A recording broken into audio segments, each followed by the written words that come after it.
Sugianto dari kelas 5A Keuangan dan Perbankan. Ini mempresentasikan tentang bab 3 Hukum Perusahaan, mata kuliah Aspek Hukum dalam Bisnis. Yang pertama, bentuk-bentuk badan usaha. Yang pertama ini perkumpulan. Perkumpulan dalam arti luas adalah induk atau bentuk asal dari segala bentuk persekutuan yang bergerak dalam dunia bisnis atau dunia usaha. Unsur dominan perkumpulan yang dapat ditemukan dalam setiap bentuk persekutuan yang didirikan untuk menjalankan perusahaan meliputi adanya kepentingan bersama, 2. Adanya kehendak bersama, ketiga adanya tujuan bersama, dan keempat adanya kerjasama. Kemudian dalam status hukumnya, berdasarkan status hukumnya, perkumpulan dapat dibedakan atas perkumpulan yang berbadan hukum dan perkumpulan yang tidak berbadan hukum. Yang kedua ada perusahaan. Perusahaan adalah setiap bentuk usaha yang menjalankan setiap usaha yang bersifat tetap dan terus-menerus dan didirikan serta berkedudukan dalam wilayah Indonesia untuk tujuan memperoleh keuntungan dan atau laba. Dalam hal kepemilikan, perusahaan di Indonesia dapat dimiliki oleh satu orang, dapat dimiliki oleh beberapa orang seperti halnya perserikatan perdata, firma, CV, PT. Ada pula perusahaan yang dimiliki oleh negara yang disebut dengan perusahaan negara atau BUMN.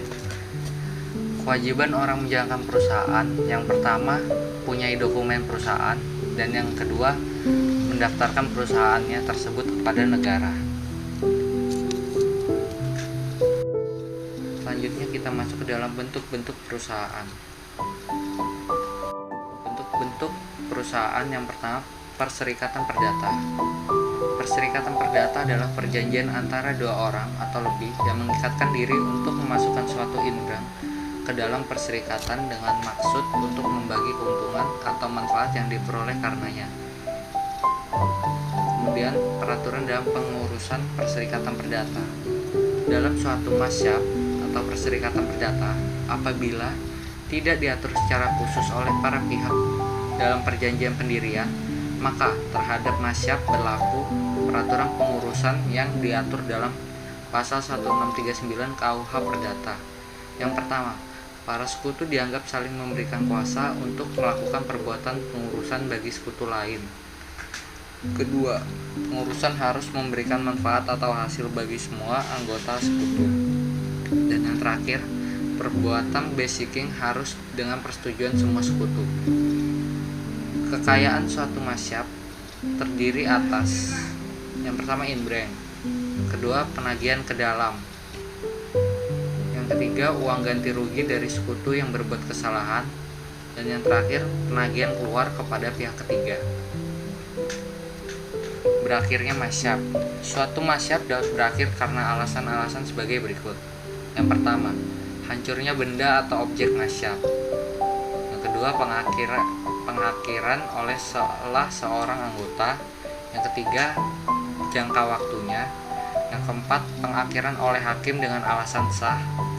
Dan yang terakhir, selesainya perbuatan-perbuatan untuk mendapatkan manfaat dari masyab tersebut. Kemudian kita masuk ke dalam persekutuan firma. Pengertian firma disebut juga partnership dalam bahasa Inggris adalah tiap-tiap perserikatan perdata bersama. Dalam pasal 16 KUHD, jadi kesimpulannya, firma dapat saja dikatakan merupakan perserikatan perdata khusus. Unsur menjalankan perusahaan merupakan unsur mutlak yang harus dilaksanakan oleh firma. Oleh karenanya, firma tunduk pada ketentuan tentang kewajiban perusahaan pada umumnya. Kemudian cara mendirikan firma. Yang pertama, firma dapat didirikan secara lisan maupun tertulis. Jika tertulis, harus dengan akte resmi atau otentik. Namun demikian, fungsi akte bukan syarat utama, tapi hanya alat bukti saja mengenai eksistensi firma. Jika dibuat akte, maka aktenya harus didaftarkan dan diumumkan di majalah resmi. Kemudian perikatan antar sekutu firma.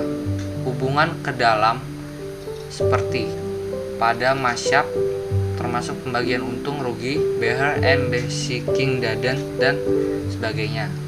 Kemudian hubungan keluar atau eksternal, pertanggungjawaban secara pribadi untuk seluruhnya pada pasal 18 KUHD.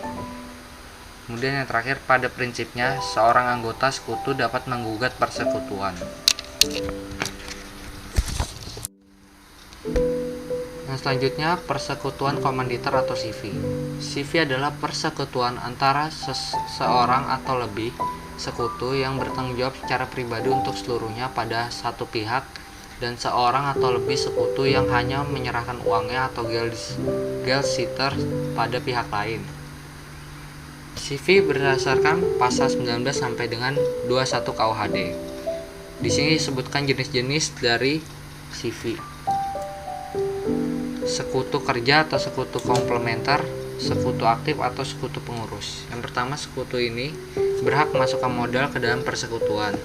Yang kedua, sekutu ini bertugas menjalankan perusahaan dan berhubungan hukum serta bertanggung jawab terhadap pihak ketiga. Yang terakhir, tanggung jawab sekutu ini merupakan tanggung jawab pribadi untuk keseluruhan. Jenis CV yang kedua, sekutu tidak kerja atau sekutu komanditer, sekutu pasif atau sekutu diam. Sekutu komanditer wajib menyerahkan uang, benda, atau tenaga kepada persekutuan sebagai yang telah disanggupkan dan berhak menerima keuntungan dari persekutuan. Yang kedua, tanggung jawab sekutu komanditer terbatas pada jumlah pemasukan yang telah disanggupkan untuk disetor. Dan yang terakhir, sekutu komanditer tidak boleh mencampuri tugas sekutu komplementer berupa baher. Cara mendirikan CV pada dasarnya masih sama dengan firma dan masyab, akan tetapi dalam praktek selalu dibuat dengan akta notaris. Yang berwenang melakukan beher adalah sekutu kerja. Kekayaan terpisah sama dengan firma. CV juga sudah mempunyai kekayaan terpisah, namun ia juga bukan badan hukum. Selanjutnya masuk ke perseroan terbatas atau PT. PT adalah badan hukum yang didirikan berdasarkan perjanjian, melakukan kegiatan usaha dengan modal dasar yang seluruhnya terbagi dalam saham dan memenuhi persyaratan yang ditetapkan dalam undang-undang ini dan peraturan pemerintah. Karakteristik: memegang saham tidak bertanggung jawab lebih dari nilai saham yang diambilnya dan tidak meliputi harta kekayaan pribadinya. Kemudian macam-macam dari PT.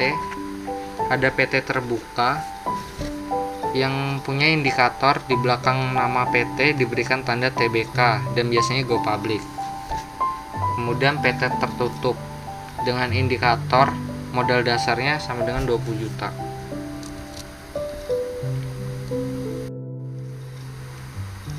Organ PT. Organ PT terdiri dari yang pertama, RUPS. RUPS adalah organ PT yang mempunyai kekuasaan paling tinggi dan memegang segala wewenang yang tidak diserahkan kepada direksi atau komisaris. RUPS berhak memperoleh segala keterangan yang berkaitan dengan PT dari direksi dan komisaris. RUPS biasanya diadakan di tempat kedudukan PT atau di tempat usaha dijalankan. Kemudian direksi. Untuk menjadi direksi dan komisaris harus mempunyai syarat tertentu yang harus mempunyai akhlak dan moral yang baik. Organ PT yang satu ini bertugas melakukan pengurusan PT demi kepentingan dan tercapainya tujuan perseroan serta mewakili PT baik dalam maupun di luar pengadilan. Direksi diangkat oleh RUPS. Direksi bertanggung jawab penuh atas pengurusan PT. Kemudian komisaris. Komisaris merupakan organ PT yang bertugas mengawasi kebijaksanaan direksi. Komisaris PT tidak lagi bersifat fakultatif seperti diatur dalam KUHD dahulu tapi limitatir. Komisaris juga diangkat oleh RUPS. Kemudian kita masuk ke dalam merger, konsolidasi, dan akuisisi. Merger adalah suatu perseroan atau lebih menggabungkan diri dengan perseroan yang telah ada, dengan pengertian bahwa perseroan yang menerima penggabungan tetap ada dan perseroan yang menggabungkan diri menjadi bubar. Kemudian konsolidasi adalah satu perseroan atau lebih meleburkan diri menjadi satu dan membentuk perseroan baru. Kemudian akuisisi. Akuisisi adalah pengambil alihan perseroan yang dilakukan oleh badan hukum atau orang perorangan dengan mengambil alih seluruh atau sebagian besar saham yang mengakibatkan beralihnya pengendalian terhadap perseroan tersebut. Selanjutnya, kita masuk ke dalam pedagang-pedagang perantara.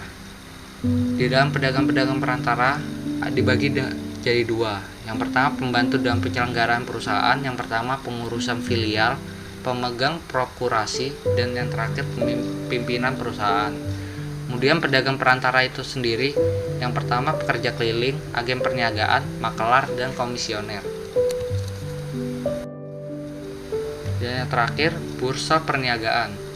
Bursa perniagaan dirumuskan sebagai tempat pertemuan antara para pedagang, juragan perahu, makelar, komisioner, kasir, dan orang-orang lain yang termasuk ke dalam gelanggang perdagangan. Pertemuan tersebut diadakan dalam kuasa Menteri Keuangan. Dari pasal 59 KUHP tersebut dapat disimpulkan bahwa bursa perdagangan adalah tempat pertemuan orang-orang yang bergerak dalam lapangan perdagangan. Di Indonesia ada 3 macam bursa, yaitu bursa valuta asing, yaitu bursa yang memperdagangkan mata uang asing. Kemudian bursa efek, yaitu bursa yang memperdagangkan surat berharga seperti saham. Kemudian bursa komoditi, yaitu bursa yang memperdagangkan beberapa jenis komoditi non migas seperti kopi, teh, karet, cengkeh, dan lain-lain. Oke, sekian dari presentasi saya. Mohon maaf jika ada kesalahan. Wassalamualaikum warahmatullahi wabarakatuh.